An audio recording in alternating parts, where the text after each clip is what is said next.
Hi guys, welcome back to the channel. So you've been having a little bit of a mooch around the channel, and you've noticed that last week I did a Note 8 review, and you're still on the fence about whether the iPhone 8 Plus or 8 is actually an upgrade or not, or whether you should go for it. So hopefully in this video we're going to answer a few of those questions by giving you 5 reasons why you should upgrade and 5 reasons why you shouldn't. So stay tuned.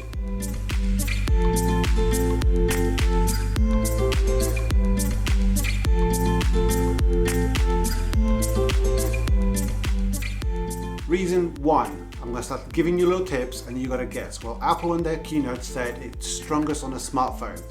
Everybody else has a number 5.0. It's made by Corning. Yes, it's glass. This time around, the iPhone has been wrapped around with Corning glass front and rear. So that's one of the good reasons why, because it makes it feel premium. Number 2, so you like taking pictures. Last year we had portrait mode. This year we're going to have portrait lighting. You don't know what it is? Well, basically it's an algorithm that simulates the lighting put on the subject in a very artistic way. Here's a few examples, as you can see on the screen right now.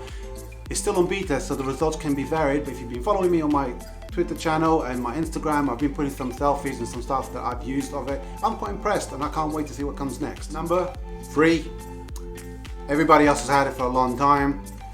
Me personally, I don't really find a lot of value in it, but it's wireless charging. If you're one of those people that really wants to place your phone on the table and it'd be charging while you're waiting, we now have wireless charging. It's also the G standard, which thank God Apple didn't go with its proprietary format. So that means you can go to IKEA and buy one for £10. Great. Number 4 is of course performance. Probably the crown jewel of the iPhone, the new range, and that's the A11 Bionic. Unlike its A10 Fusion from last year, this time around we have 6 cores, 4 little brothers, which they do a little bit of like background tasks and stuff like that, and they're low power, high efficiency, and 2 big juggernauts, which will do the heavy lifting for the photo editing and everything else. But the reason for our crazy multi-score numbers we've been having is because Apple has given the A11 the ability to kick all 6 cores at the same time. And that's the reason why we have crazy performance, and this drives iOS 11 really nicely. And now it's number 5. And this is the last one that I'm going to shortlist here, and of course it's the cameras. This time around we have exactly the same amount of megapixels, which is 12 megapixels, dual camera on the iPhone 8 Plus, both iOS, which is image stabilization. And this time around we have a sensor, which is a brand new sensor, so we're told, that lets up to 85% more light. And I can vouch for this, the iPhone is able to shoot great pictures. Also, the headline of the cameras is we can do 4K 60 frames per second. Listen, not many devices out there are doing that, let alone 1080p at 240 frames per second. That is going to give you super slow motion at great high definition quality. Can we ask for more? So we've given you 5 reasons why it was good, now I'm going to give you 5 reasons why it's not so good. And this is probably why I've just gone down tempo.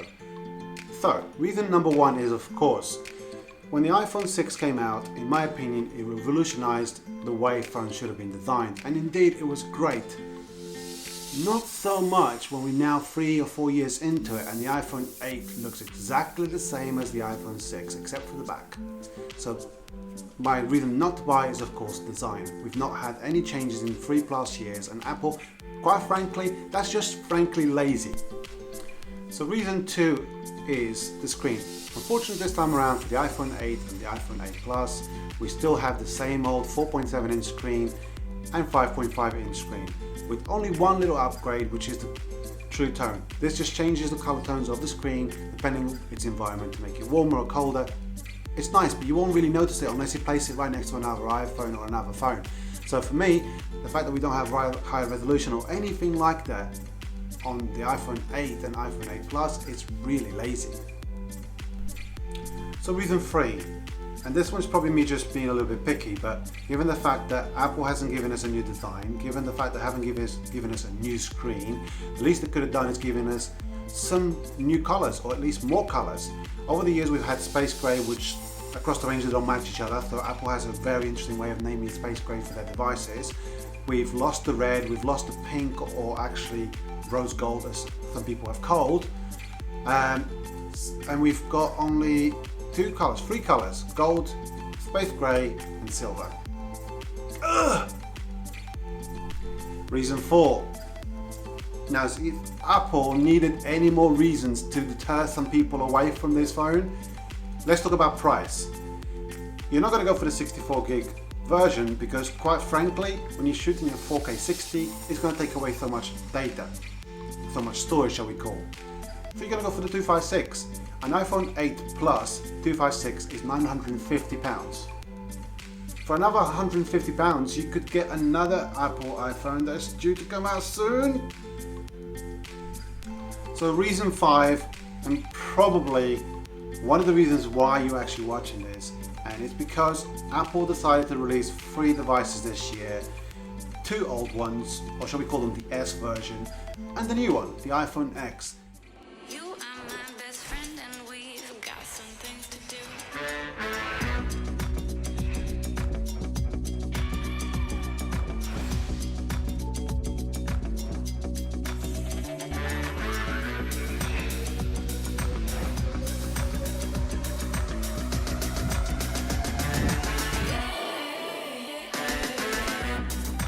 Most people, they're holding out because they want to know whether the X is going to be as nice as Apple claims it to be. And given the fact that I just mentioned price, and the iPhone X is going to be £1,000 at the starting point and $1,150 for the 256, with all the brand new technology, with all the FaceTime and all that stuff, most people are going to hold off for that. However, what would you do? And now we're going to go with the wrap up. The wrap up, of course, is very, very simple. I can't make your choice. I'm giving you 5 reasons why you should, 5 reasons why you shouldn't. And the reality is, there's so many more either side of the fence. But let me just put it like this. If you already are in the Apple ecosystem, but you don't want to spend £1,000, then the reality is you probably should buy this phone because it is great. If you're coming from an iPhone 7, it's probably not really worth it. I would wait until 2018. If you're coming from an iPhone 6, then yes, it's great. But if you want to spend £1,000 for a new phone, the iPhone 8 and iPhone 8 Plus, in my opinion, is not the device for you.